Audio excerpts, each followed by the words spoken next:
2.4 acres. And it was my former partner who called me about your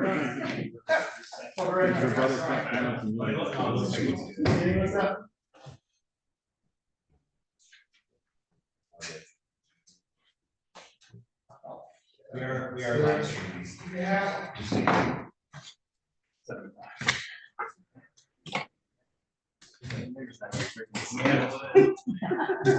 Prerogative. Exactly. We all have to start at 9. Yeah? That's my job. Start on time.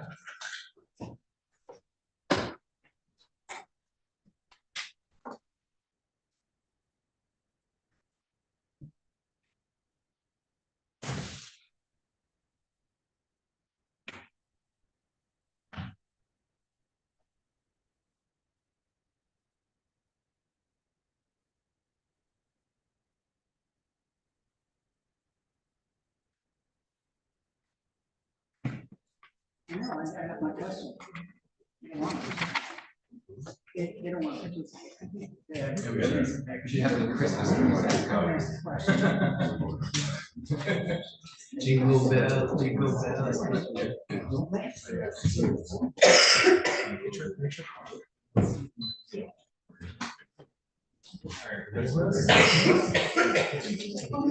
Yeah, unfortunately, part has got. It's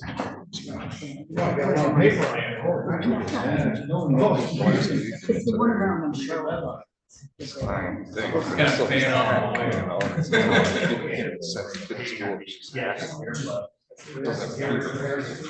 Yeah, my daughter's a teacher at Troy. Yeah, my wife teaches at Barnes with the little special ed kids, Yeah. like the real little ones. And she got it. I think she did it to my son. Just a season. Yeah.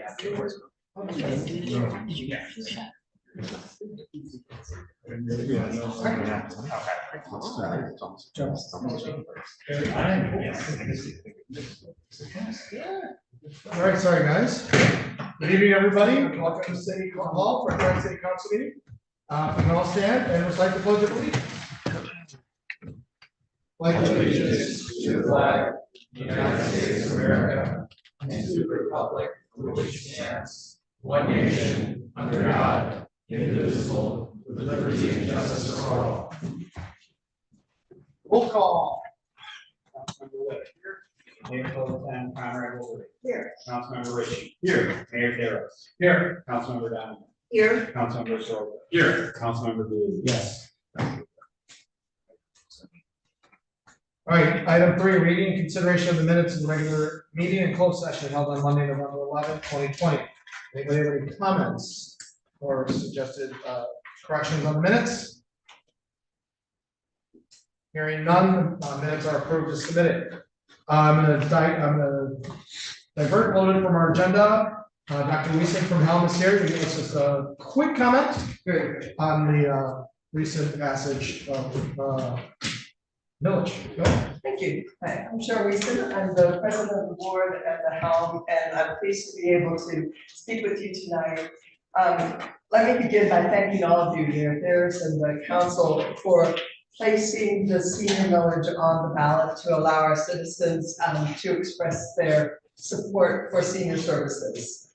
I really want to express this sincere thanks to the residents of First Point Farms who supported the proposal. Because of their support, the community now has a reliable funding source for essential services for our seniors in the years to come. We're pleased that so many members of the city understand the value of providing support for all residents, youngest to oldest.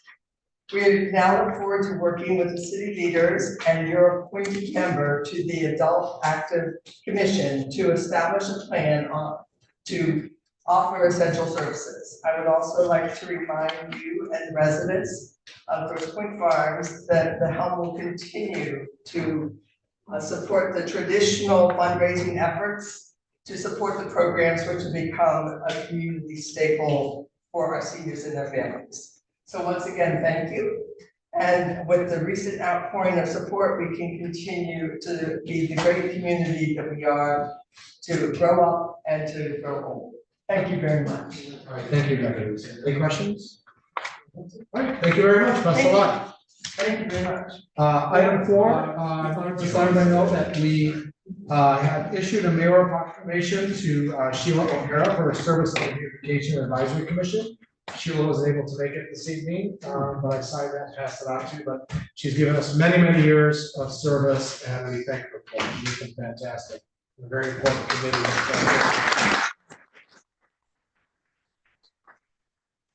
All right, item 5, presentation of the June 30, 2024 audit and annual comprehensive financial report. Mr. Roll. And turn over to Bill Rickey from Plant Moran here first. He's going to give an update on the audit process, and I'll go into some details on some of the numbers. Welcome, Bill. Okay, thank you. Good evening, everybody. So as mentioned, I'm Bill Rickey, the audit partner in your account, here to talk about the audit for the year ended June 30, 2024. Hopefully what you've received in your packet really are 5 separate audit deliverables that we have. We have the annual comprehensive financial report, which is the large financial statement. We have a report to mayor and council. We have our audit of your federal grant awards, and then we have a separate report on the municipal radio system, and finally the water rate calculation report. So we have covered all of these documents in detail with management and the audit committee. My goal tonight is just to provide just some double counts about the audit process itself and go over a couple things. Before I get started, I want to take just a brief moment and really thank Tim and Shane and your entire team for all their assistance throughout the audit. They really do a great job helping us complete the audit in an efficient manner. We really appreciate all our cooperation. So the first thing I want to talk about is really our main deliverable to you as your auditor, and that's our opinion on your financial statements. It's included in the large document on page 1 and 2. The city did receive an unmodified audit opinion, again in the current year, which essentially means the financial statements are in compliance with all the rules and regulations, and we often refer to that as a clean audit report. The other item I want to spend just a minute on is our a new report for you this year. It's titled Federal Award Supplemental Information, and this is our report on your compliance with federal grants. So because the city received over $750,000 in federal grants in the current year, we were required to do this compliance audit. The main grant we received in the current year was the FEMA grant related to the sewer separation project. You received about $1.1 million, and we had to test your compliance with that. Happy to report that you did spend all the money in compliance with the grants, and so all of our opinions on that kind of state that. Included in that report, though, we did have one minor finding related to this process. So one of the other things we test is whatever else the grant says you're supposed to do. And so the city had to file quarterly reports with the granting agency. And one of the reports we tested, the June 30 report, was based on some estimates as opposed to actual numbers. And so our finding just relates to the fact that one quarterly report wasn't exactly equal to the books and records. My understanding is there's been review process put in place, and all future reports are in compliance. And again, I think the most important thing is all the testing we did of what you actually spent was in compliance with the rules, and we have no findings there. So again, except for that one item, we didn't have any audit findings related to your internal controls related to the financial reporting or any other compliance matter. So overall, a very clean audit report. Overall, as mentioned, the audit went very well, and I think leadership continues to do an outstanding job managing the finances of the city. So with that, that was all my comments I had for the audit. I know Tim has a presentation on this. Certainly, if there's any questions, I'd be happy to answer those now or when Tim is done. Thank you, Commissioner. Thank you for giving us a clean audit. That's wonderful. But on the, I did have a question as far as on compliance with the federal grants. Yeah. It says in your thing that you did have a concern that was noted. How has that been remedied now, that we don't delay in doing this and that reporting? I guess I can respond, Tim respond. So it was really, it was the final quarter of the last fiscal year. And I think what was done is, typically at the end of the year, we know there's expenses coming in. So what we did is we anticipated based upon our engineers' expectation of costs through the end of the fiscal year. So it was an estimate that went through that last quarter because we're towards the end of the fiscal year. So we know that in the future it will have, it will be the actual number. And the second part of it is that that report will be reviewed separately by our assistant accountant in the finance department. So kind of an extra check. And balance just that we because had. it's federal dollars in this grant, we got quite a bit of money. Want to make sure everything is up to snuff, so to speak. All right, thank you, thank you. Thank you. Sir. Anything else for Bill before we turn to Tim? All right, Tim. Thank you. So I'll go over a little bit of the numbers. In our general fund, our total revenue was 19.1 million. Total expenditures 18.8 million for a net change in fund balance, total fund balance of just under 267,000. Which brings our total fund balance at the end of the year to $6.9 million. So fund balance, there's 4 different kinds of fund balance we have. So that at the $266,000 increase, we had non-spendable, which is inventories and other items that we can't, it's actual dollars that we can spend, increased by 140,000. Committed, which is funds set aside for the harbor and for the parking fund, went up by $43,000. Then assigned decreased by $25,000. Those were donations for the K-9 program that we were receiving the prior year, and now we're spending that money on the 5-year program. So the number we normally look at here is the unassigned fund balance at 5.377 million. It was an increase of $109,000, and that's at 26.8% of the next year's budget, which is within our target range of 20 to 30%. This kind of shows you a 3-year history of those fund balances. On the right-hand side, you can see that unassigned fund balance percent from 25 to just under 28, now we're back down to 26.8. So we're hovering right in that 25 to 28% right within our policy. On general fund revenues. So of that $19.1 million in general fund revenue, the primary source of revenue is property taxes at 74%. And we have state sources, which are state revenue sharing and grants. That's relatively flat due to minor increases in state revenue sharing, as well as grants we receive for sending public safety officers to the police academy. Charges for service, which includes the Parks and Rec fees, harbor fees, and cell tower, that's 7.7%. Licenses and permits, which includes building permits and cable franchise fees at 3.2%. We did receive a federal grant for bulletproof vests and for the election, that's at 0.1%, it's a very small, couple of small grants. Fines and forfeitures is the revenue from the court. Then we had interest revenue, which is related to our pump station lease, as well as our interest on our financial investments. And our total expenditures, $18.8 million, which was 98% of our budget, our amended budget.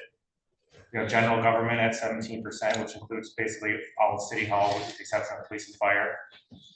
Public safety at 40%, public works at 17%, Parks and Rec at 8.8%, and then transferred out at just under 15%.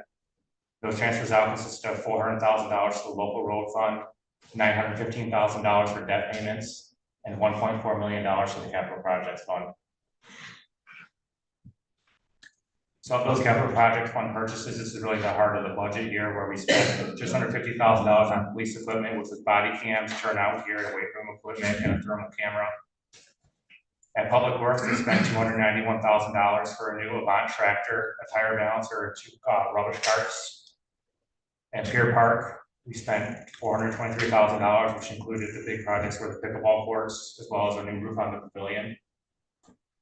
Land improvements were the Hill planter box rebuilds and the MO lot LED lighting.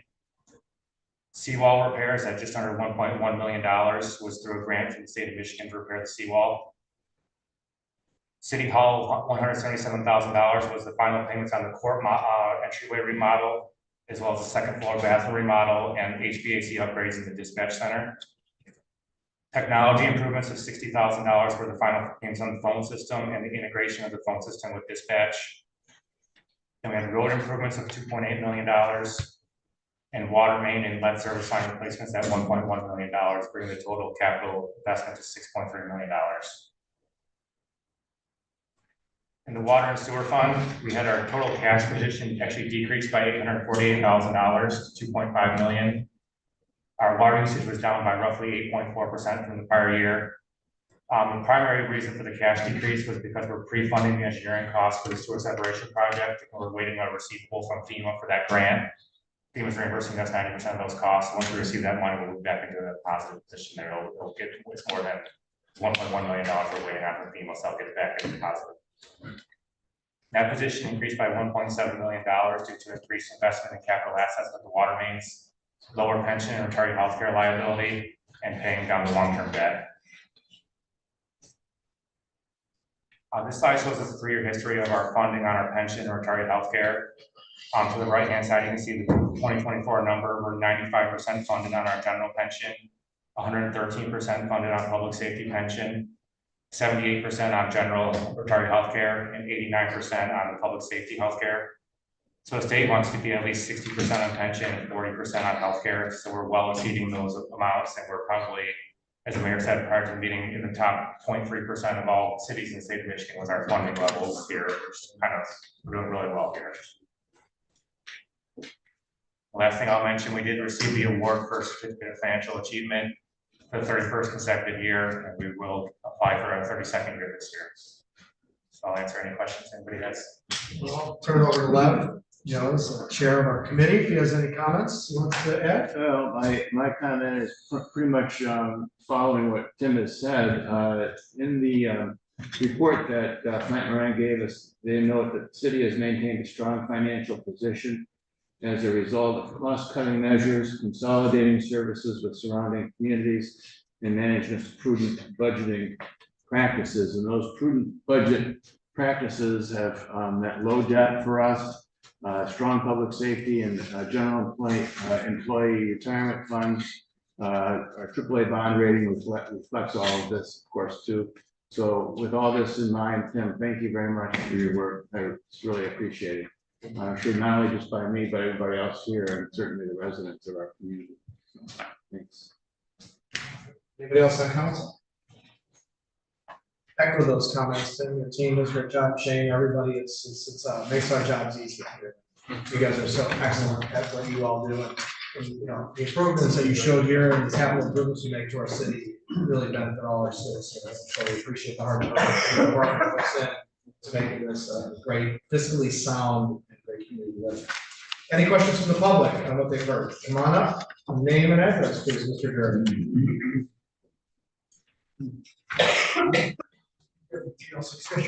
Yeah, great report. This bill electronically someplace in the website or something. You have to do It should be up hopefully, maybe tomorrow, right there. Thank you so much. Very, very soon. Thank you. Anybody else? All right, comment is closed, so I don't think we need to do anything except the report. We need a motion, we need a motion to accept the report of our others. Plant Moran. So moved. Support. All in favor, say aye. Aye. Any opposed? Motion carries. Thank you, Nate Bill, appreciate it. Have a great holiday, happy New Year. Thank you for the hard work. Yeah. And again, thanks to administration for all the good hard work and working through the audit and keeping us fiscally sound, so thank you. All right. Item 6, I need, okay, two motions. First, I need a motion to adjourn as a city council and to reconvene as the board of zoning appeals. All in favor, say aye. Aye. Any opposed? Motion carries. We are now convened as the board of zoning appeals. The applicant for the variance request at 139 Ridge Road has asked for the request to be adjourned until the January meeting. Do I have a motion to adjourn this item until the January meeting of the zoning board of appeals?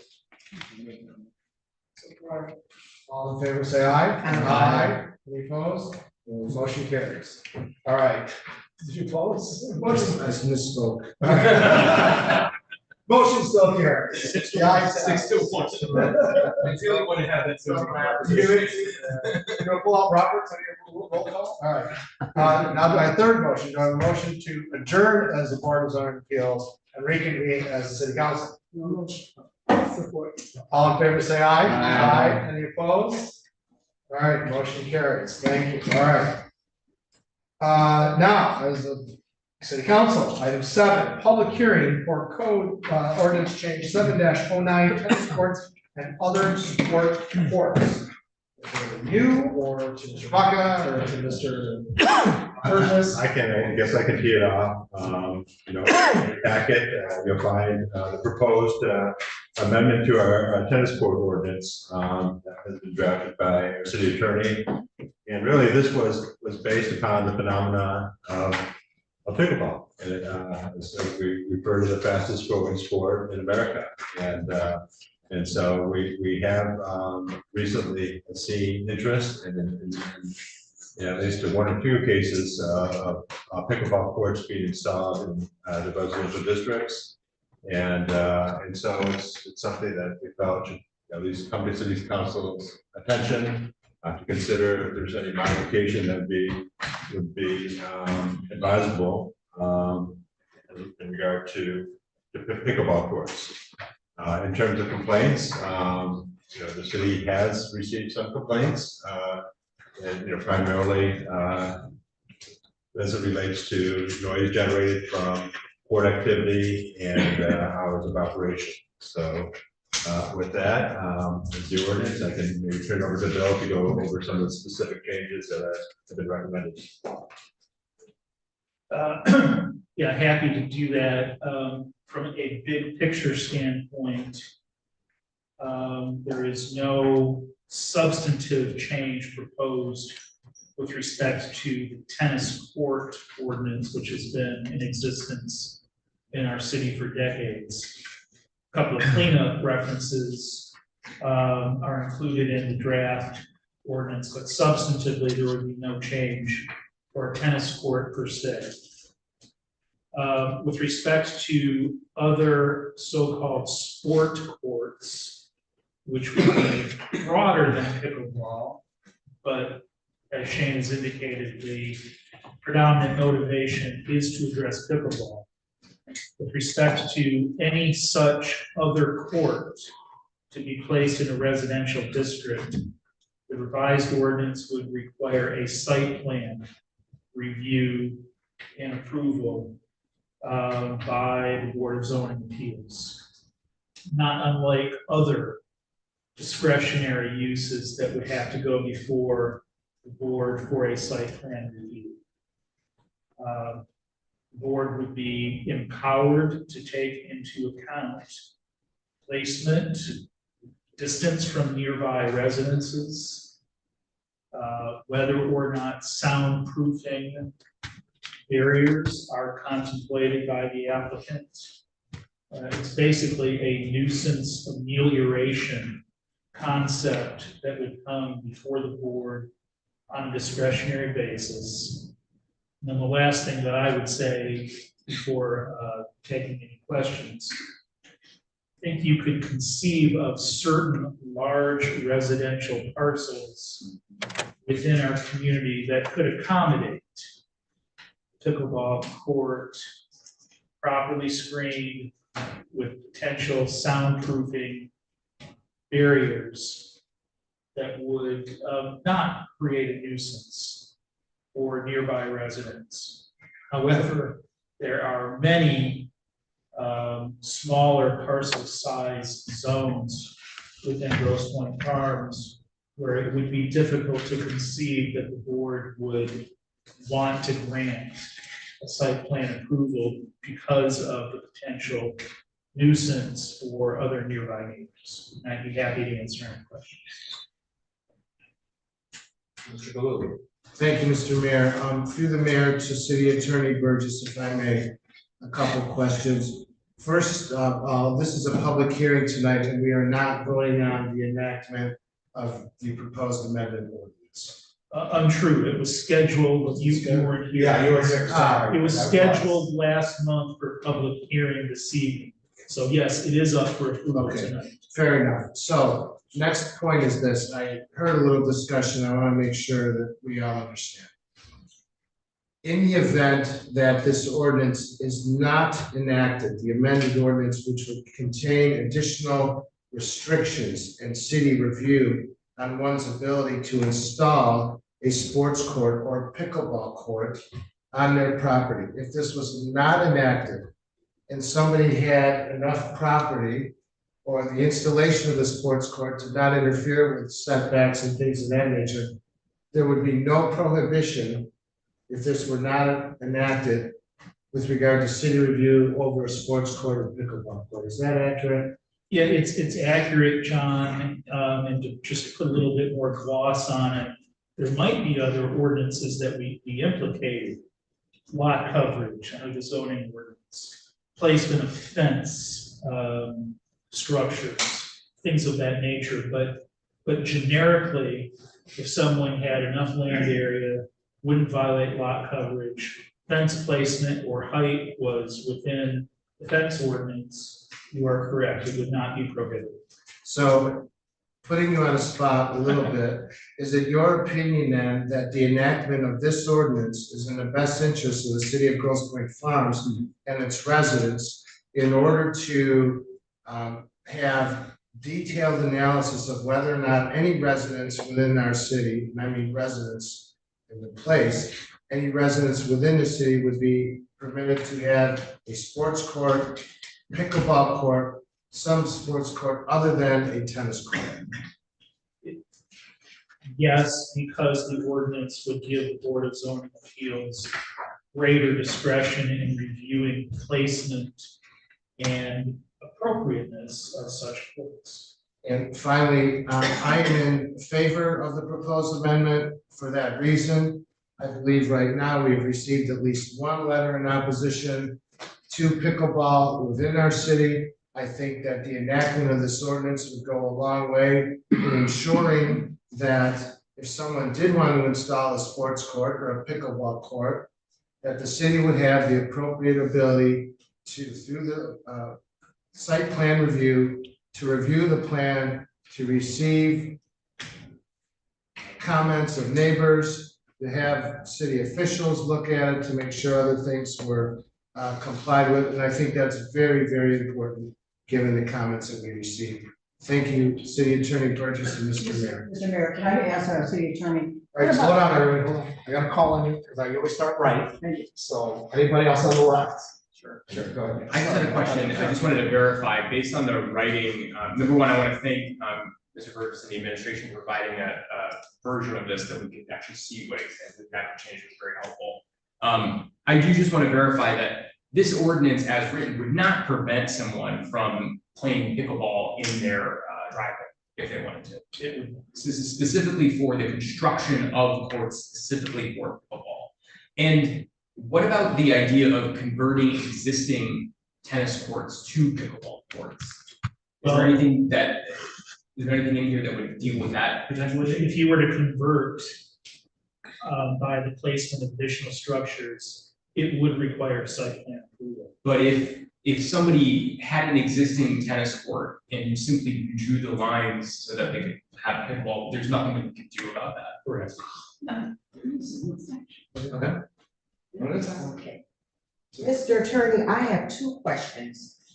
On page 7-50, down at the bottom of section 3, it discusses lights.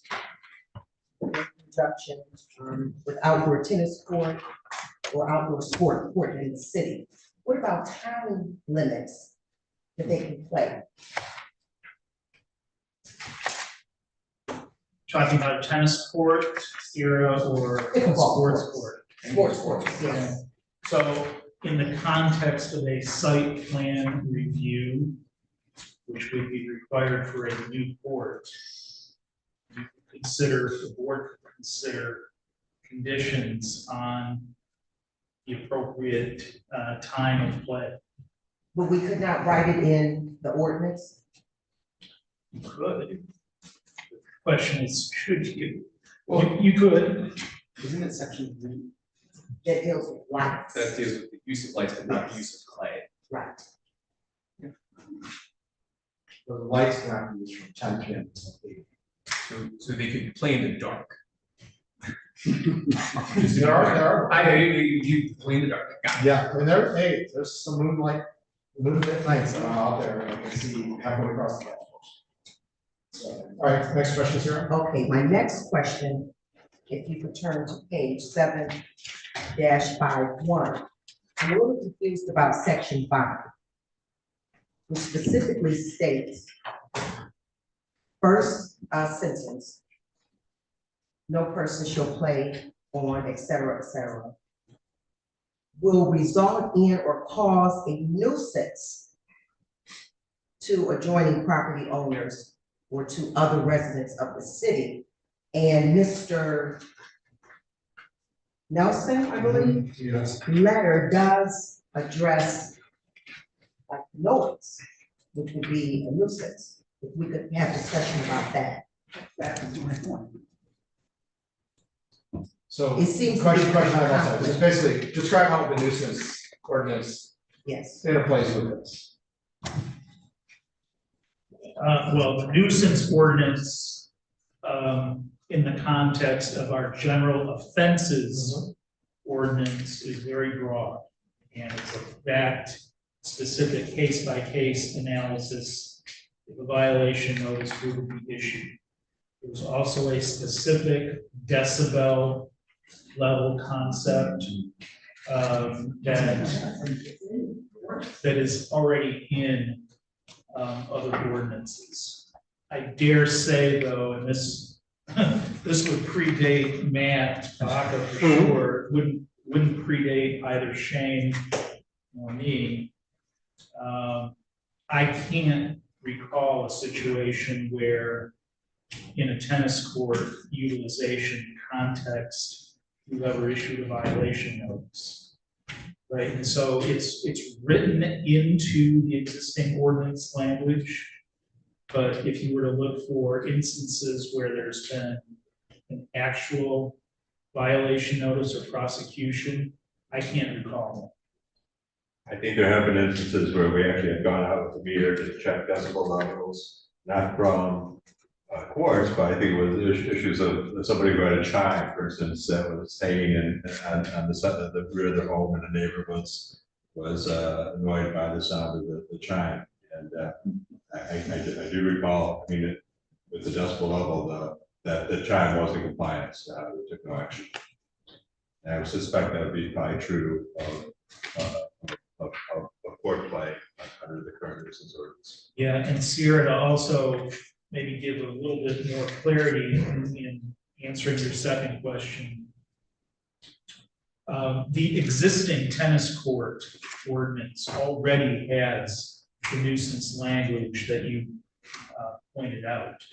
And so this revision would simply broaden that to cover both tennis courts and sports courts. It's not really a change to our existing structure. Can't, no secondies, it's like I'm just. Got it, that's fair. Go ahead. No, you asked first. Trying to keep ordering. Yeah, thank you very much. Thank you, Mr. Mayor. In section 14, it references unnecessary noise. And that's what is, I think, what some of our former council, not former, but fellow council people have mentioned, Sierra in particular, because that would be under the nuisance. But so with the unnecessary noise with tennis courts and noise with pickleball, there's a distinction. Also, if we had this is a question, if we want to make part of the criteria that would be acceptable, would be the length of the parcel. All right.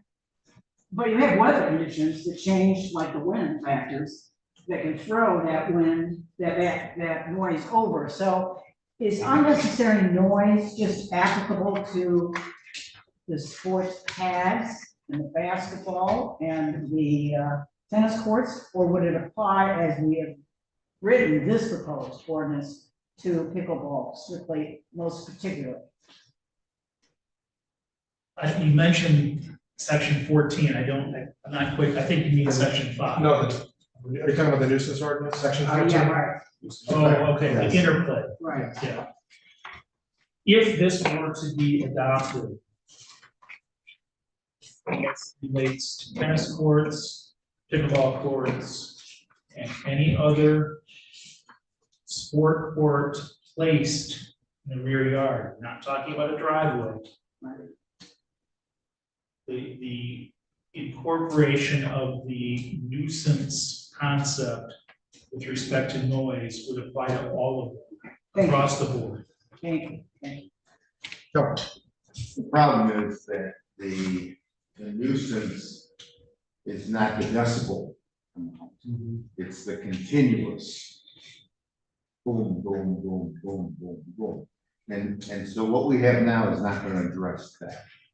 So I think you need to tighten that up either with hours of play and lighting and things like that. Because it's only gonna get worse. And then the other thing I want to mention too, I assume that the courts, ice rinks are not included in that. Correct. Okay, so anybody can put an ice rink in their backyard, kids can skate all winter, they can put lights up if they want, and they can have hockey games, which we've done for hundreds of years. Well, as long as the lights don't. Whatever someone's windows, yeah, Right. that can create a nuisance. Yeah, that's a nuisance too. That's true. Left? Well, I have to say that, like Joe was saying, that the noise from pickle is distinct and different from the noise that we get from other sports, sporting events. Bill, if we were to remove pickleball from this ordinance only, and then we were to rely on petitioners who lived in large lots to come to us saying, I want a pickleball, that would be part of the site plan review process, right? If we didn't have this ordinance. If we had the ordinance, but no pickleball reference in here, people would be able to still come to us and get a pickleball court in their backyard if they had big. I could build one in my side yard without coming right now. Right. Because I could build two and still have plenty of open lot coverage, because I've only got 23% lot coverage. I could easily put two pickleball courts and never have to come here. That's the whole point. Right. I think, Susan. I'm concerned, I am too. I just, Mr. Nelson makes a lot of good points, these aren't news to me, I mean, to you, John, either, I'm sure, because you're a racket guy, but for me, I, just looking at my own self, would I like it if somebody came and put in a pickleball right next door to me? No. Back to the, hey, done? Back to the rest of the job. Well, I think, Lev, that's the point of the ordinance. As the mayor just said, he has enough room right now, he can install two pickleball courts. If you have enough room, you could too. This restricts one's ability to install a pickleball court. It gives the city the ability to, when they come for site plan review, to give conditions on hours, to look into as to whether or not the pickleball court would be installed too closely, things of that nature. This is further restriction on one's ability to install a pickleball court. This works in favor as to the comments of Mr. Nelson. If we did nothing tonight, Mr. Nelson's comments about eliminating pickleball within the city, things of that nature, would be for naught. That we would not be taking up the condition or the concerns of Mr. Nelson or anyone else for that matter. This proposed ordinance gives us an ability to review the plan, to enact conditions on the construction, if allowed, of a pickleball court, things of that nature. That's why I think it's important. Yeah, and I would say the exact same thing, insofar as this gives us an ability, this is about balancing people's ability and right to use their property in the way that they would like, while also ensuring that the community has input into building the kind of community that they want to live in, right? And so this ordinance allows for an instruction, a dialogue, and particularly a dialogue about noise. Now, my question is, can we do an amendment to the bill or to the ordinance as written right here? If so, I would propose in section 4 a final sentence that says, no tennis or outdoor sports court shall be used between the hours of 10 p.m. and 8 a.m. This would match the idea about lights and set hard limits on when to do it. And that takes away the subjectivity of the question of a nuisance. It says you can use it between these hours and not, and whether it's a nuisance or not is ridiculous. The other it doesn't matter. The other thing I'd say is the thing we also have to balance here is any game playing on any kind of noise that emanates from a property could be annoying to anyone. Pickleball could be annoying to some folks. Playing basketball in a backyard court could be annoying. A lot of people find a lot of annoyance in using leaf blowers, right? We have to do part of our job as a council and a board of zoning appeals is to try to balance people's interests. And I think that if we had an explicit rule about time, that would further balance it in favor of both the citizens' right to use their properties at like and the community at large. And I would like to add that if we will have that in here, that 10 o'clock is a bit long. I'm thinking of the overall safety, well-being of our community. When I think of children, toddlers in particular, and infants that may live close by, and parents are trying to put them to rest where they are at rest, and now they're disturbed because of the, playing pickleball at 9 o'clock at night. I may not think it's late, but I think 10 o'clock is late, considering that we are a community of families. Children, infants. The reason why I put 10 specifically was to mime the light concern. And also, listen, I think we know in the summer, 10 o'clock is not necessarily, it's light out. And so this again gets to the idea of balance, right? 8 o'clock is actually pretty late when it comes to the summer period of time. And I think that's respectful. Because I know a lot of people like to play paddleball or pickleball early. Mr. Burgess.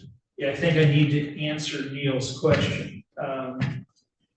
It's certainly within the discretion of the city council in the ordinance to place across the board time restrictions on play. Query, if you do that, could you make more restrictive conditions in a particular site plan approval instance? I think that may be difficult. And in the case of pickleball, it's often not the time of day, it's the duration and the constant noise that can be generated. So that's food for thought. And then the whole concept of the site plan review is to let you deal with a case-by-case situation in which you might want to impose time limits given the parameters of a particular place. So you could go into a Board of Zoning Appeals meeting with a base concept, and if the board has a generic thought that every one that comes before us, we generally start at a prohibition of 10 p.m. to 8 a.m. And then you can refine it, you're saying, Bill, based on close proximity of neighbors, etc. You might want to do a frequency of play within that restriction as well. But that would still be up to the BZA to decide how to do that on a case-by-case basis. I think that's right, and I don't think this is a bad idea. That's not my point. Yeah. The question is,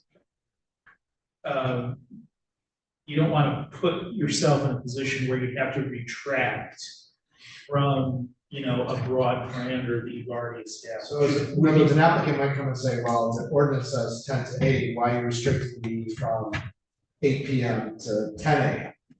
And you're gonna say, you have to have a finding of fact as a BZA, that because your pickleball court is close to proximity, kids or whatever, so it'd make it more difficult for us to move that. Could you say something could you have a sentence that says, no tennis or outdoor sports court shall be used between the hours of 10 p.m. and 8 a.m. subject to Board of Zoning Appeals further consideration, subject to the further consideration of the zoning. Yeah, it's really the same answer. Yes, you could. The question is, do you handcuff the board in making more restrictive conditions in any individual case? My view is part of the reason I'd like to ensure that an ordinance, I think there's value in an ordinance being clear to residents. Number one, it sends a very clear message to residents that we want to provide restrictions on the noise concerns. I think we don't have it in there, it makes it less clear.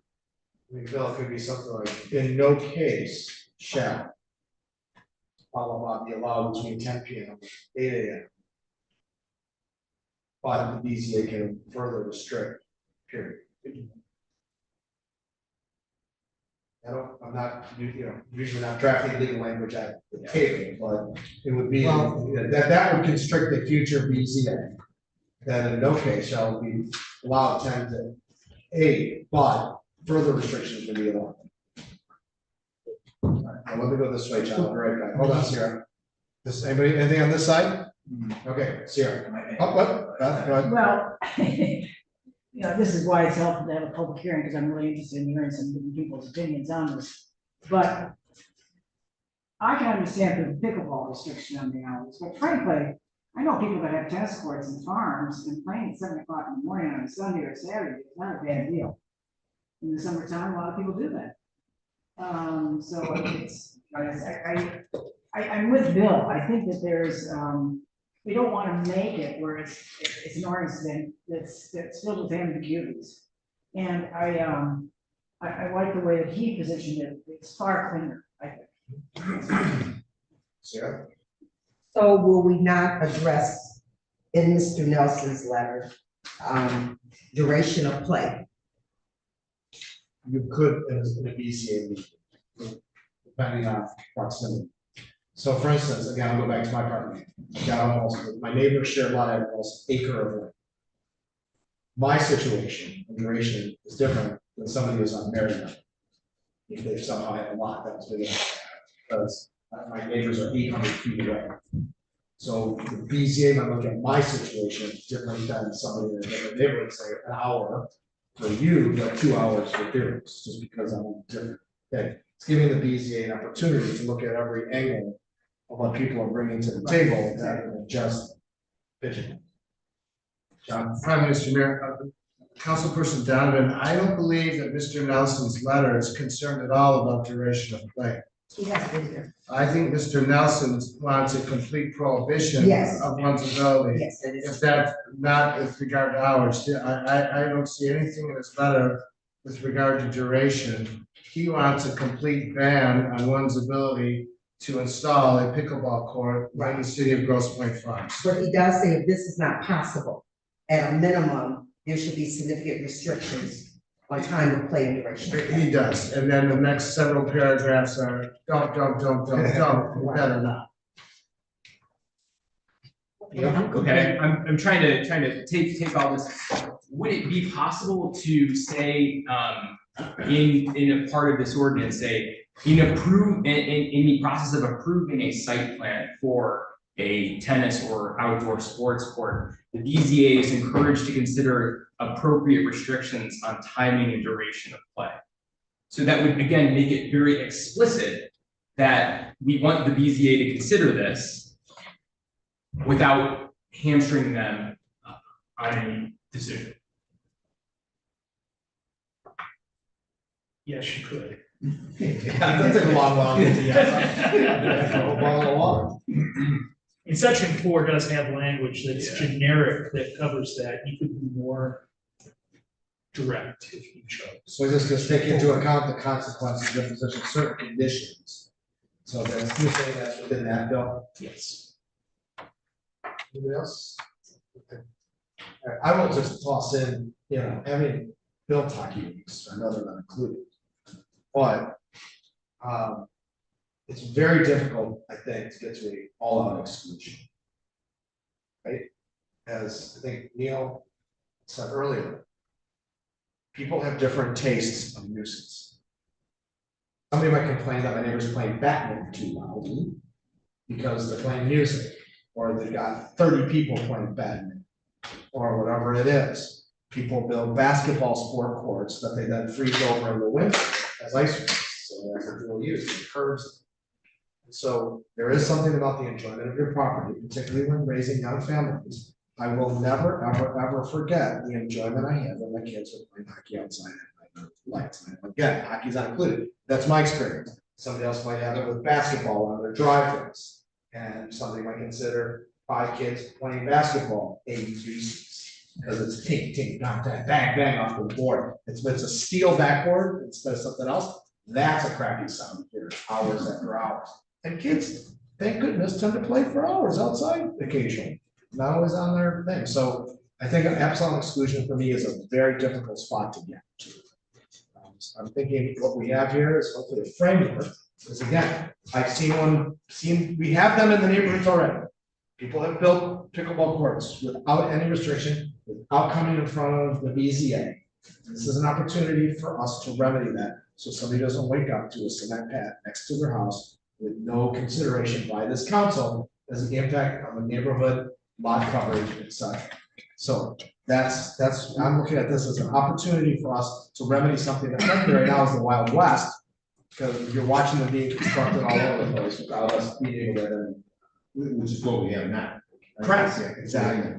This would give us oversight. All right, with that, we have exhausted the council's thoughts, hopefully. No, just kidding. Who on the public wants to speak on this? Please raise your hand, come on up and give us your name and address. Take you in the front row, and then sir, in the second row, you'll be second. Good evening, my name is Scott Idle, 344 Moros. I just moved into the neighborhood a couple of years ago, and I have a temporary. So I understand what the emergency position is on the temporary. How was the temporary? I don't have any concrete slab, I have a bamboo subfloor, and I roll out my acrylic vinyl. Not permanent. It's not permanent. I've made really good friends with my neighbors for that matter. One thing I wanted to talk about briefly is my goal to move here was to have a family. I don't have children yet, but God willing I will. And to your point, I think it is for the, kids sleeping and such, but I also think about those kids growing up and enjoying their family and their parents. I'd love to enjoy pickleball with my family in my backyard. Bill, what would be that case? As long as it reverts to turf. Reluctant to give an advisory opinion, No, but is it it's an acrylic? Yeah, it's acrylic vinyl rollout. You'd have to have a site plan approval. So breaking ground is not an issue, because I know you said cement slab. Anything that's. Well, no, I'm saying what I could do, that's what I'm saying, I mean. Anything that's impervious, the temporary nature of it is not determinative, but how the language as proposed will cover it, so. I guess based upon what you told me, which, I hadn't seen it, you probably have to get it approved. So my question would be, how is that different from a volleyball net? Because it's not impervious, because you have the grasses there.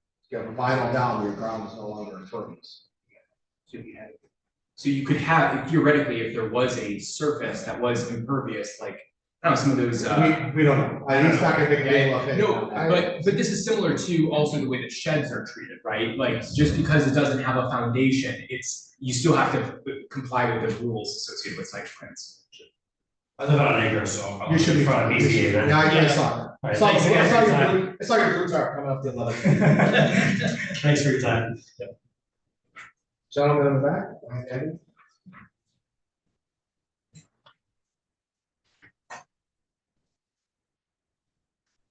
Hello, I'm Tom Johnson, I live at 21 Rose Terrace. Been at that address for 30 years.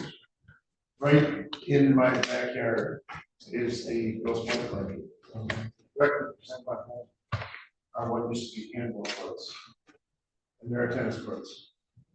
The handball courts are now pickleball courts. I don't have any problem with Monday through Friday, even Saturday. It's Sundays that are bothering me. I had a group of 4, I'm gonna usually call them gentlemen, that show up at about 9 o'clock on Sunday. Sometimes they're there till 2 in the morning. They play rather loud rock music. They are very festive and they are very zealous players. Very, very bold. The language they use is outrageous. I own a construction company. My guys might be embarrassed with the language these guys use playing pickleball. That's really quite outrageous. I'm just telling the truth. I've made numerous complaints. They seem to move over. I'm tuning you for snow. Yes. And I'm telling you what's going on in my town. It's disappointing. And again, Monday through Saturday, but Sunday, my wife and I have lived here a long time. We have a great family. Every single Sunday. Without fail. Yeah, we're a family. They're down till 9 or 10 o'clock at night. My grandchildren turned to me and said, Papa, why is he being so angry? Because he's dropping F-bombs, this, that, and the grunts, and the grunts, and this goes on. And it was at 12 o'clock at night. I want to go to bed, and the lights are blaring in the back of my house, and the sound is outrageous. I don't know what else to tell you. It's terrible. We found the club, we talked to different people. Sometimes it slows down, sometimes it comes back. The club has told us that they're not even sure these people are members because they don't have any work time schedules for those hours. And I documented it. I saw them and said, look at this, this is what's going on, can we do something? I volunteered to hire an electrician to put a timer on their lights that would shut the lights off. I would think that would slow them down from playing the game in the dark. Can somebody help me? First of all, thank you for the work you do for the city. Yeah. I've Thank heard you. some of that, your construction Thank you. team. Thank I've you. not heard your team say anything like that, so that's great.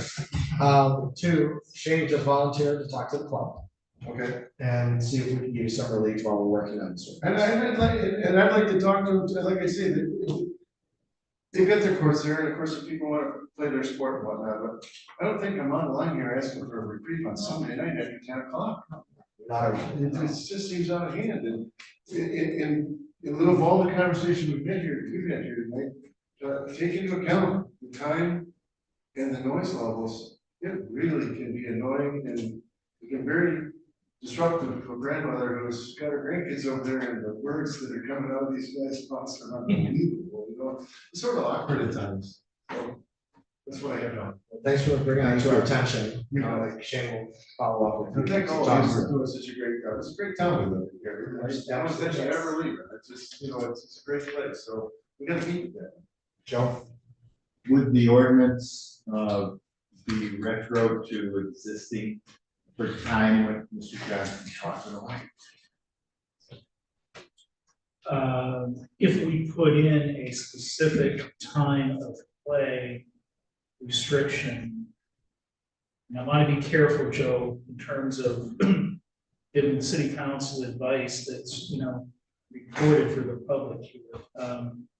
There is a little thing in the Constitution called ex post facto law, so you have to be careful about dealing with that, but I would think there would be a way that we could work in time of day or duration restrictions that would apply going forward. Mr. Mayor, I have one more question. To Mr. Johnson or? No. Okay, so let's hold on. No, Oh, I'm sorry. Let's do public. And then we Okay, can go thank back. you. Who else in the public has comments? Catherine? Tony, Jerry, okay, I'll get you next.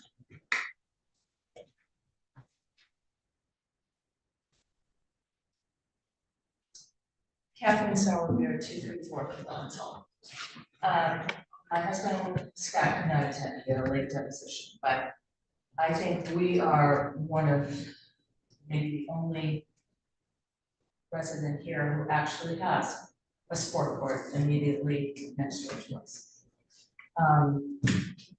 And I'm trying to, could you indicate to me current code number 7-09 is currently in existence, or is the entire code proposed? The tennis courts ordinance is in existence, has been for decades, and that is 7-09. Okay. This would amend that. Okay. And I don't have the amendment part, but this gives me enough information because what is adjacent to our property is a sport court. And I think while you have been focusing on pickleball, the other sports that would be on this court can elicit just as much noise and just as much anxiety to the neighbors as pickleball will. The thing that I think you are missing is that when someone installs a sport court, which adjacent to us is lined for pickleball, is a half-court basketball court with basketball, and can be used for hockey if you take down the screen for pickleball. It's basically a privacy issue. Because even if you talk about noise and relegating time, during the summer, all of us like to eat out dinner outside. And if you have all of this activity going on, I don't mind little kids swimming, we've got that too. So, the noise issue is a privacy issue, and when you want to enjoy a summer evening outdoors, that can be a huge issue.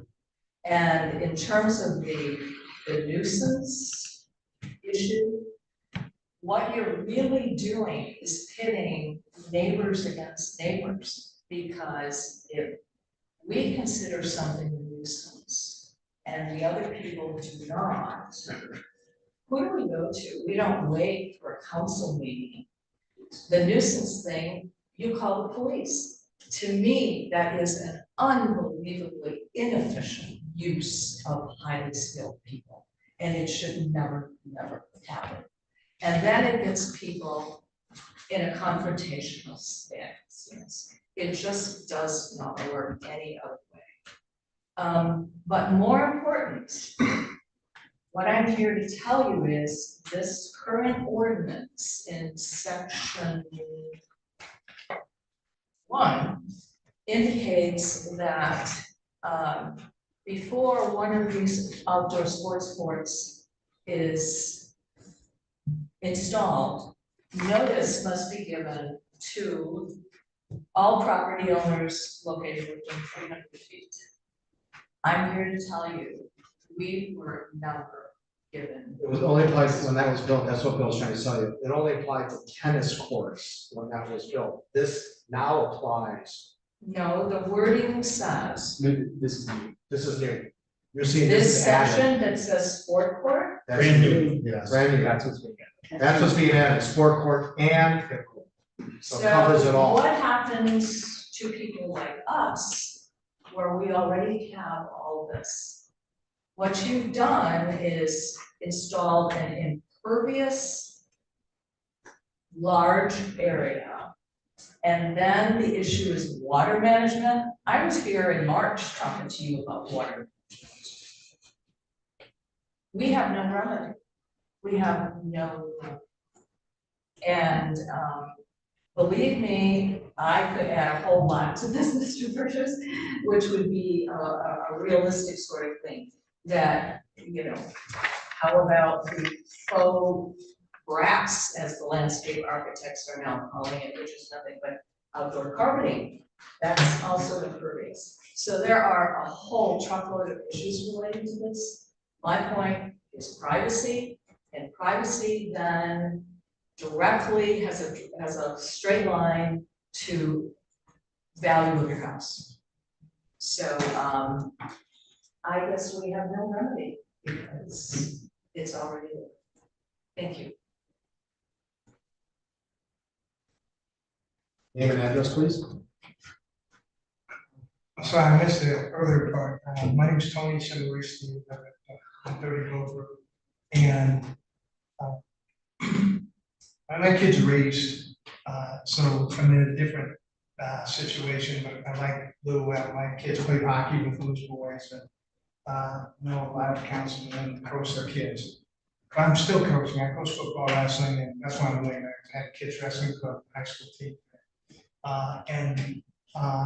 And I coach baseball, wrestling, football at high school.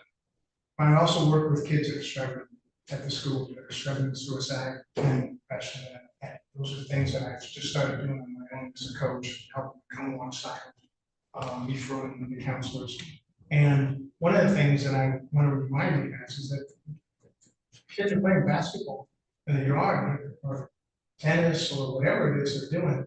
I'm really happy they're out there doing it. I hear my neighbors, the kids swimming in their pool at 9 or 10 o'clock on Tuesday night in summer.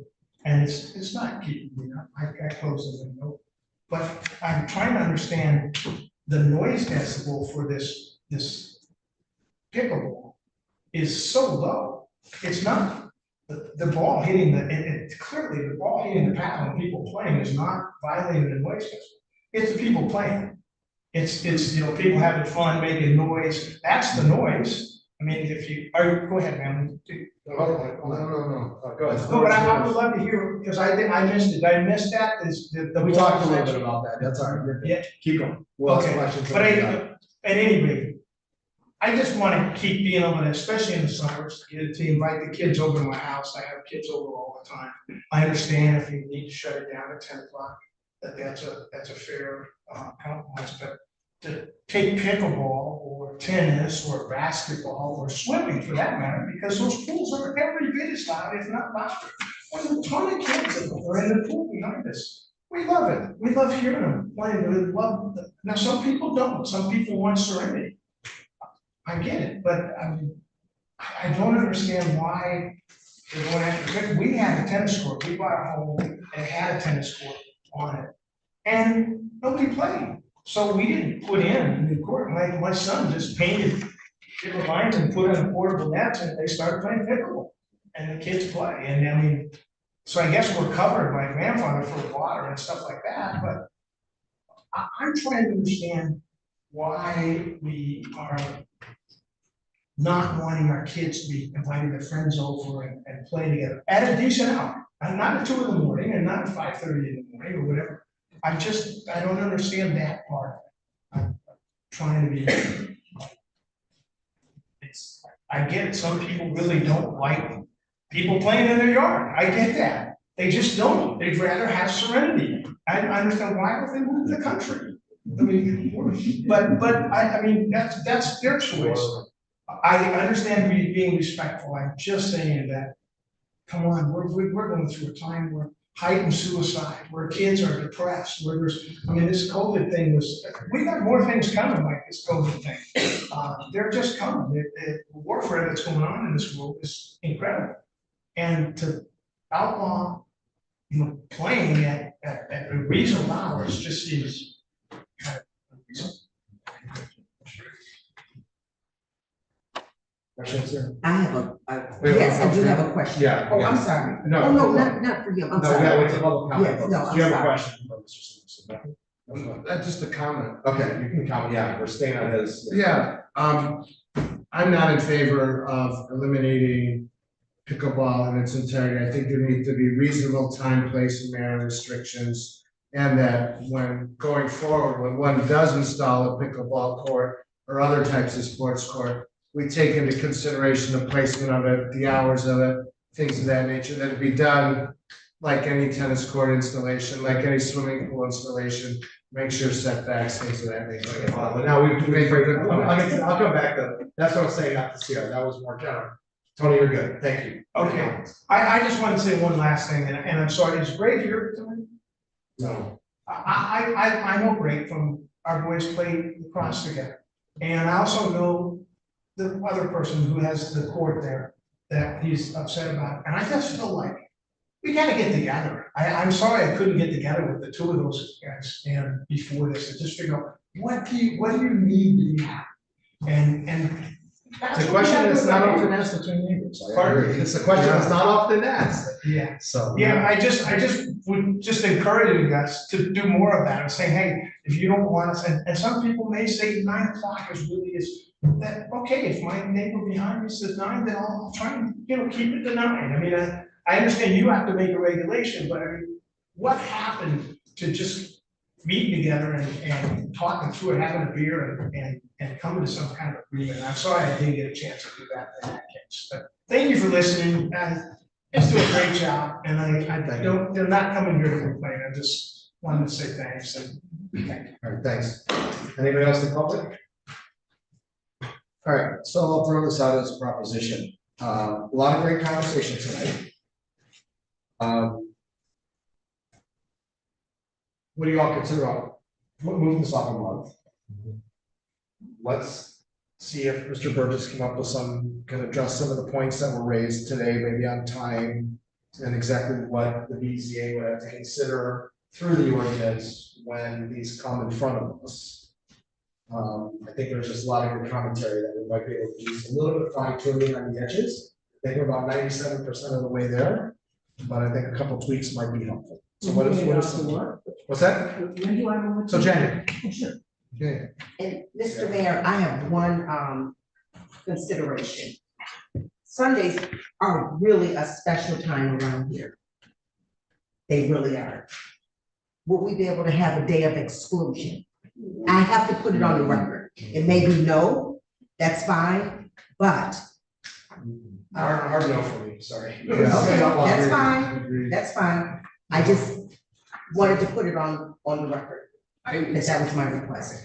Yeah, so a few things. One, just as we think about the ordinance, I think to summarize, I think some of the conclusions here, there's the notion of like the approval of the construction of port, and then there's a separate but related question of use of ports. And that, it seems to me like we may want to look at the nuisance ordinances and specifically address the use of sports courts and tennis courts between certain hours. And that may be the appropriate place to make that ordinance change rather than in an ordinance on what is essentially the construction of ports. And so what I could say is you could have in the nuisance ordinance, you could have something specific about the 10 p.m. to 8 p.m. hours. And then in section 4, have something about, in section 4 of 7, have in the approval of, site plan approval process, the BZA is encouraged to consider appropriate restrictions on timing and duration of play.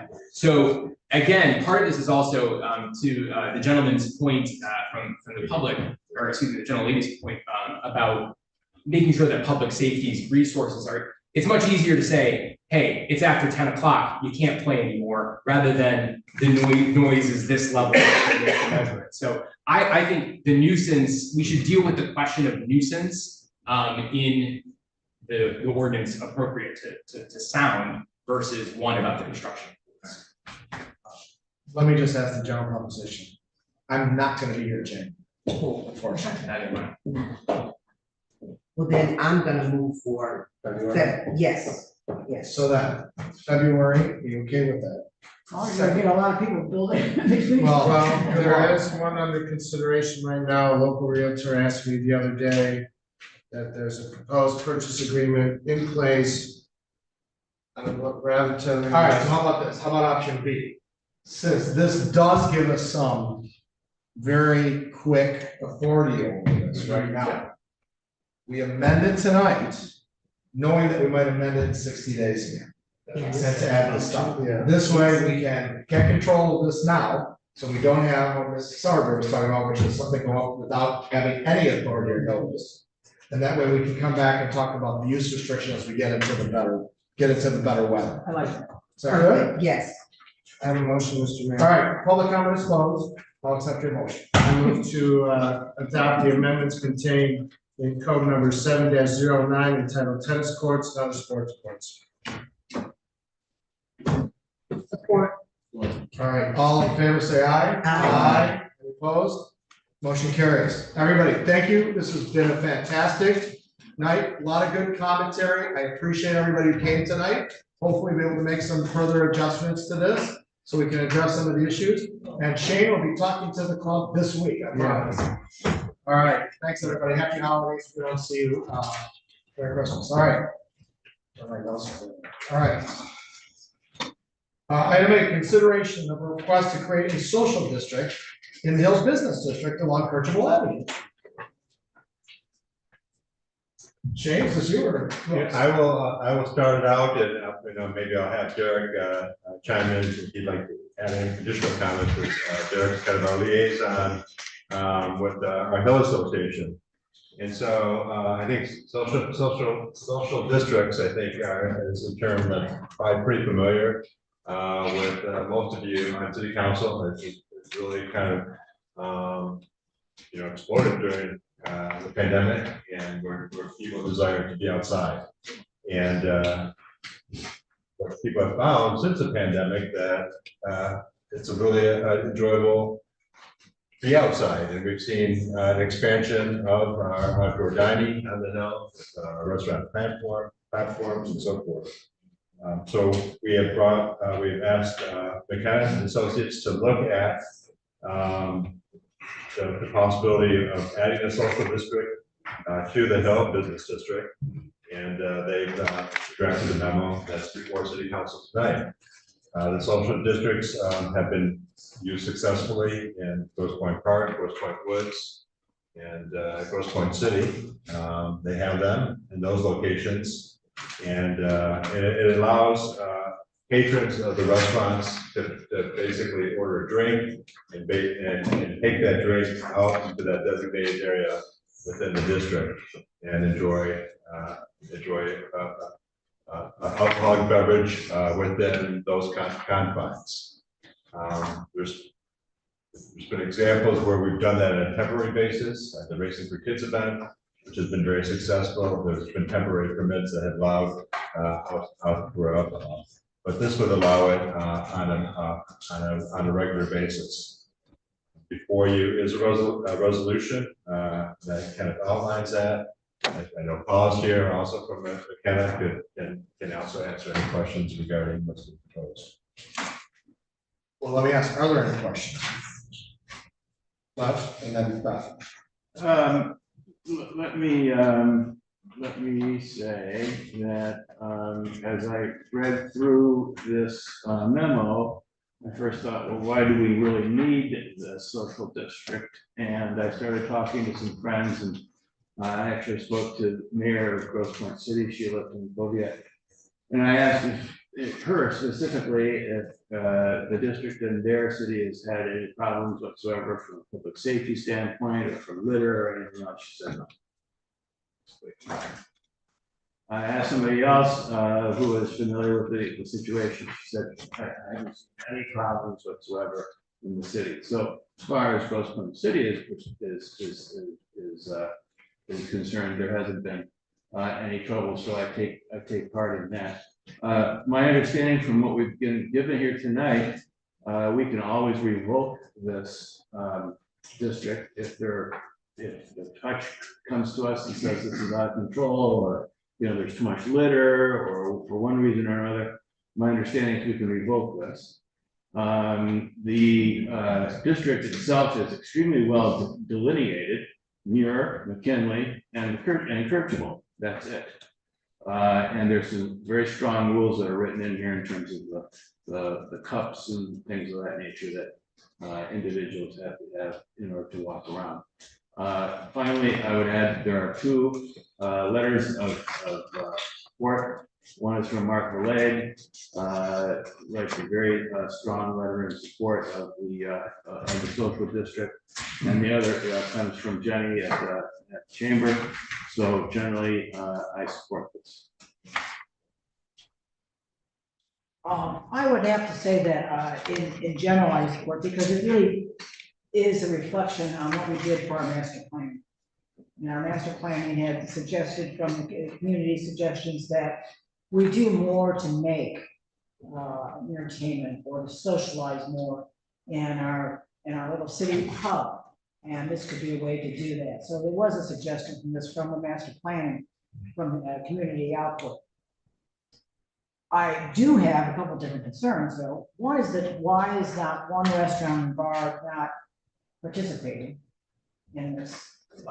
Yeah, Tony? Why we pass it? No, they're listed. Happy Meeting is not in this. Who, meetings.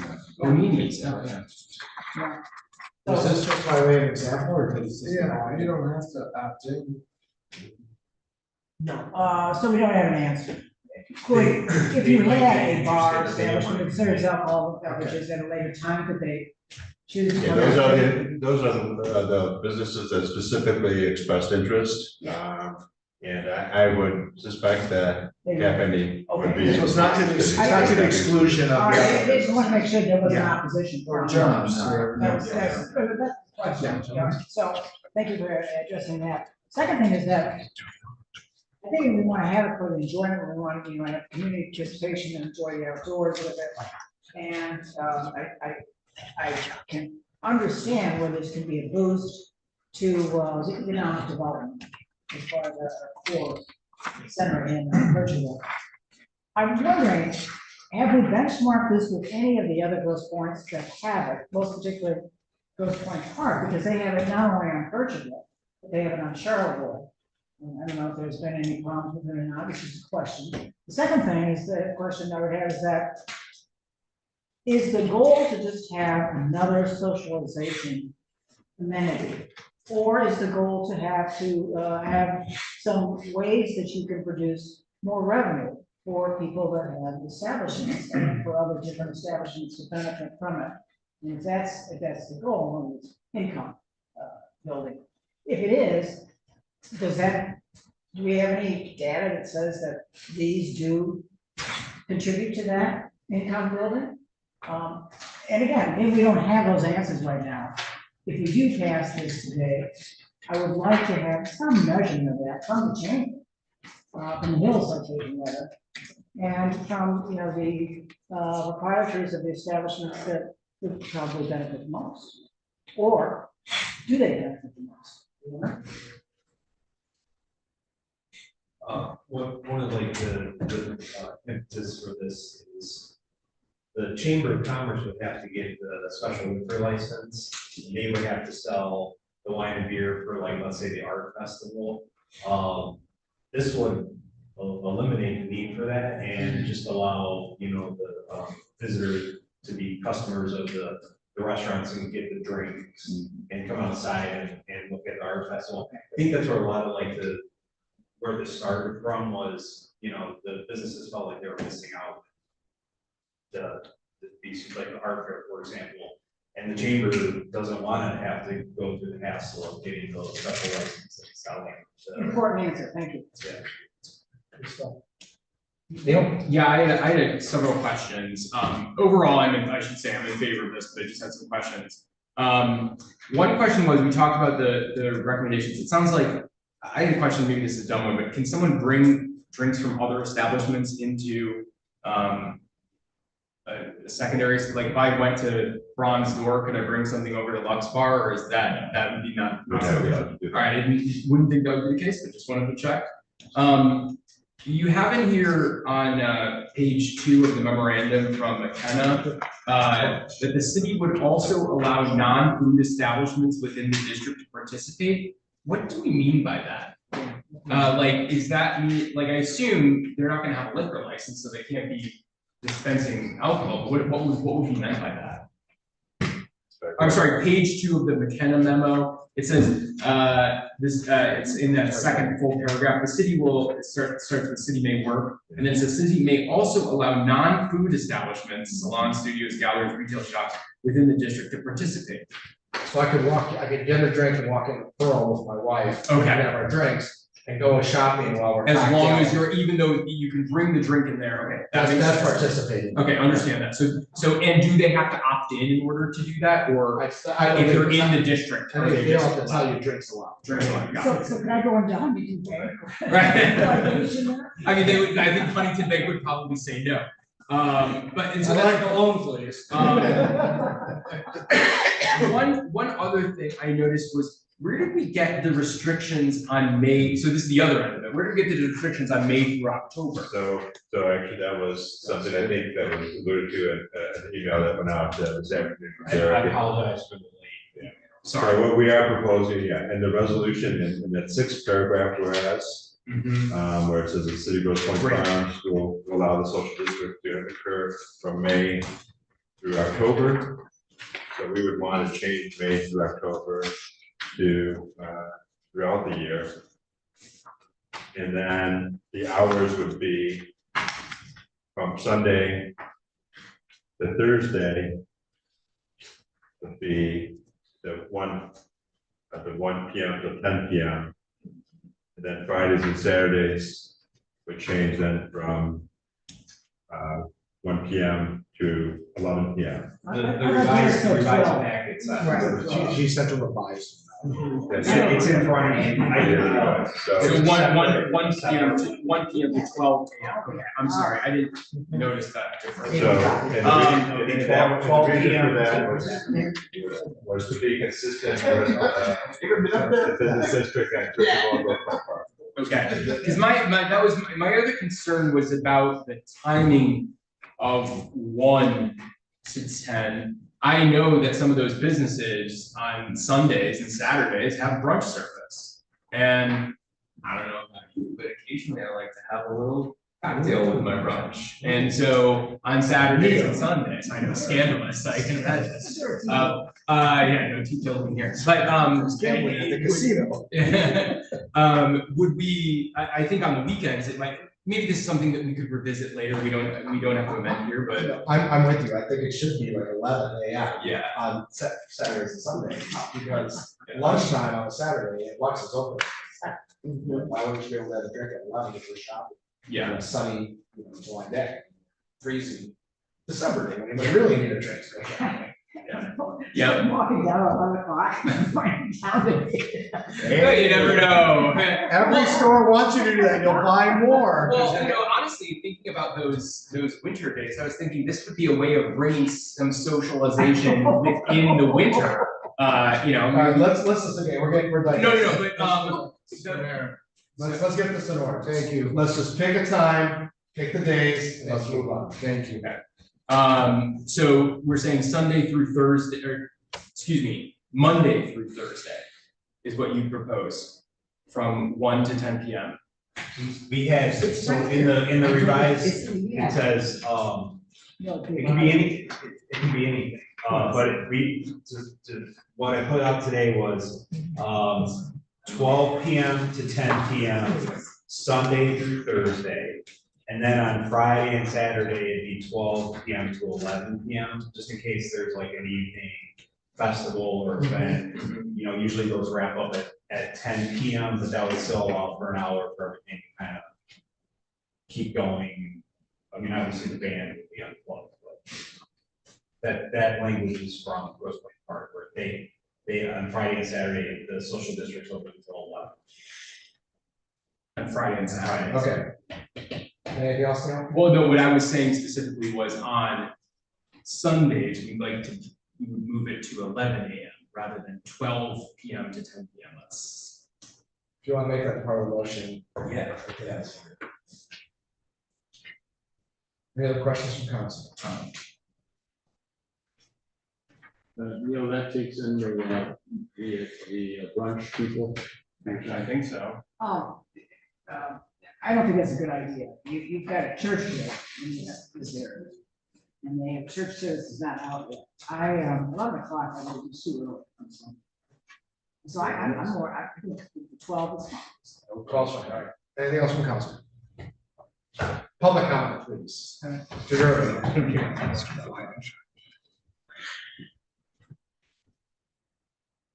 Any of the 306 Fisher. I like the idea, but I'm concerned about, right at the end of McKinley, there's a school there, and it's a church. And I kind of have a problem with, I think we didn't bring that up a little bit off that walk, a little bit, just to make it. Problem is Jumps is right on the corner. If Jumps participates, they wouldn't be able to participate. Okay, but also, can they, this parking lot, you can't bring the drink in the parking lot, Right, yeah. Okay. I just had some concerns that we're close to a school and a church, and that's my concerns. Anything else to call on this topic? Comment is closed. What is the pleasure of council? Mr. Galuli? Mr. Mayor, if I may, It's all yours, sir. I move to approve the amended resolution authorizing the creation of a social district within the Hill Business District along Kirchill Avenue in the city of Grosse Pointe Farms. Support. All in favor, say aye. Aye. Any opposed? All right, motion carries. Item 8, consideration of the city council regular meeting schedule for 2025. Has everybody a chance to take a look at it? Yeah. Are there any bad dates? Not that you know good of? for me, for me. It sounds like, Mr. Mayor, I know that I'm probably not gonna be here in January as well. And I would ask in August if we could either move it to the 4th or the 18th.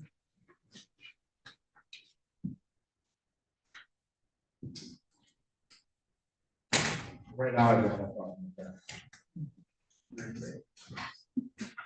I don't either, although it's nice to know that the meetings are gonna occur regularly on the second, but I defer to those who. Let's do the 18th, let's do the 18th, because there's primary season, so we know what's going on, right? For which month? August 18th, so it'll be August 18th. Well, did you do the 15th, or is that just that whole week that you can't do the 14th? Hang on. I'm way slower than you are, Louis. I'm just putting in the 18th of August here. For me, my conflict is in April. It's the date that we have for April. What's the April date? 14th. 14th. You know, the 7th would be good. I can't do the 7th. Okay, let's listen, we'll worry about April later, let's just see, we may have to miss you on the 14th. All right, so right now, yeah, sometimes we just miss, all right, August 18th, everything else will adopt. Don't need a motion. Move to approve the proposed meeting schedule with the adoption of the August meeting as stated by the mayor. Support. All in favor, say aye. Aye. Any opposed? All right, motion carries. Item 10, consent agenda. Does anybody want anything removed from the consent agenda for individual consideration? Mr. Mayor, you're gonna hate me, everyone's long meeting, but I just had just a general question with the initiative to increase purchase limits. And that's not that, the administrative fees. I just have a general question. Move to pull off C for the Yeah, let's consent pull it off. agenda requested by Council President. You don't have to, do it. She just pulls it out. All right. Anything else want to be pulled out? All right. Do I have a motion to approve consent agenda items A, B, and D? So move. Support. All in favor, say aye. Aye. Motion, any opposed? Motion carries. Item 10C, consideration of request from administration to approve the 2025 administrative fee schedule. That. Yes, thank you, Mr. Mayor.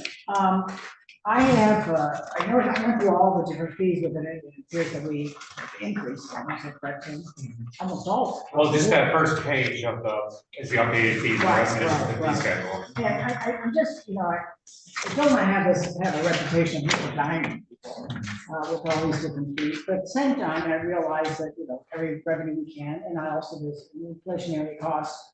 But what is the rationale? Is there a formula that you use on how you raise administrative fees? Whether it might be some boat dock or kayak thing or, parking violations? I mean, what's the criteria you use? So we typically try to compare to other cities and also compare our actual cost of providing that service. With the boat wells, it's been going up 3% every year. That's our every year we increase that by 3% for the boat wells.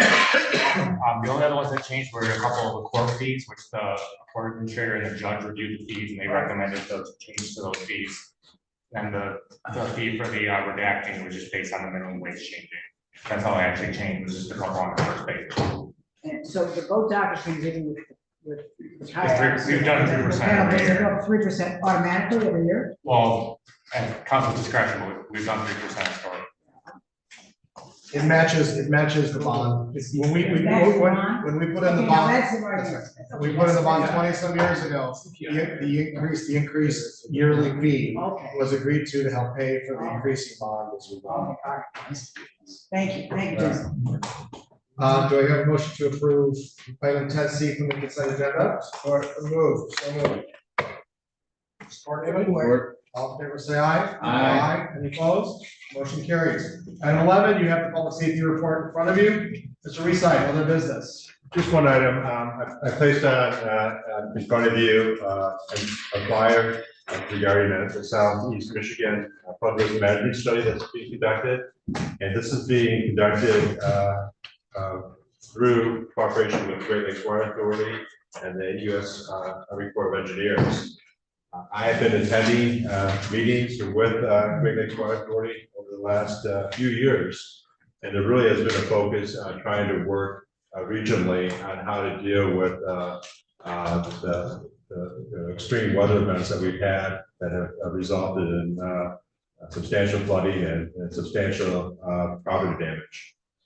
There will be a workshop conducted in various locations within the region over the next month, including a workshop in Grosse Pointe Farms at the War Memorial next Monday.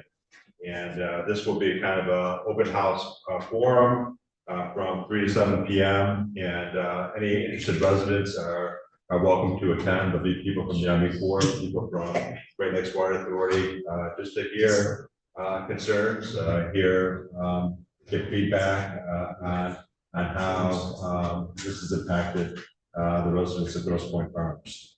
So I encourage any interested council members, residents to attend. I know I will be there and look forward to that participation. That's all I have. Shane, is it your understanding that the Army Corps is actually in the process of redelineating floodplains? No, this is not really I don't think delineation of floodplains, more dealing specifically with flood risk due to rain events. And so what they hope to do through this is come up with an action plan to help mitigate future flooding. Okay. Which we obviously we are doing independently, as well as other communities are doing it independently. And it really has to be a regional approach, because this action alone by any one community is not going to resolve and make significant improvements. I assume this is an open house, right? So it's trying to pop in. You can pop in anytime between 3 p.m. and 7 p.m. Yes. Council, anybody have other business? Public comment, other business, come on, give us your name and address, please.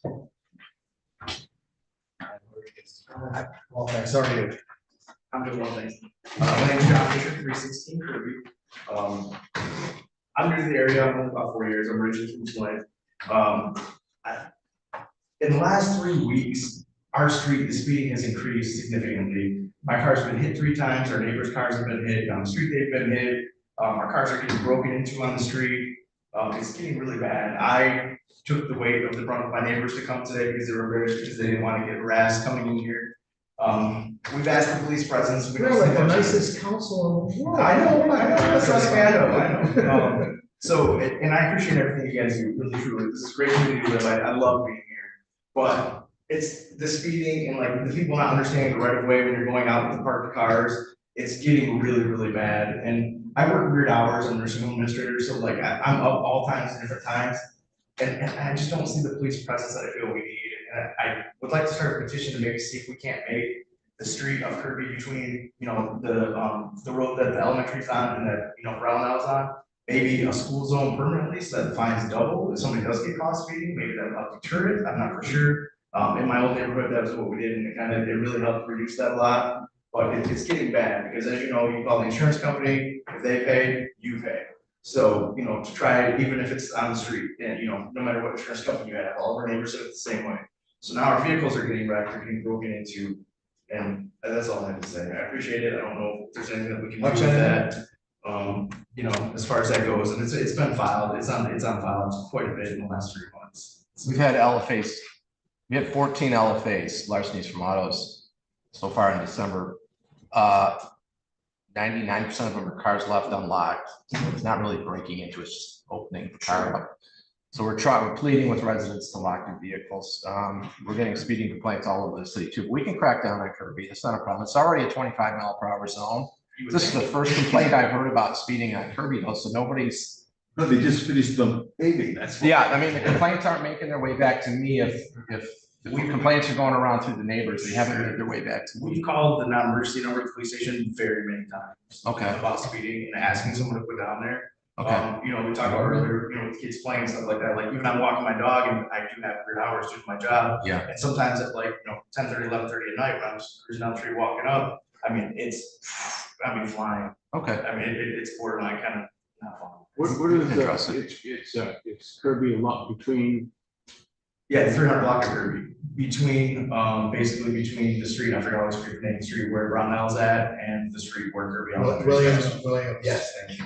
Yes, so we've noticed it getting very bad, and yes, and people should be locking their stuff, that would be common sense, that way they don't get into, so to say, but. Right. Things, that's a great.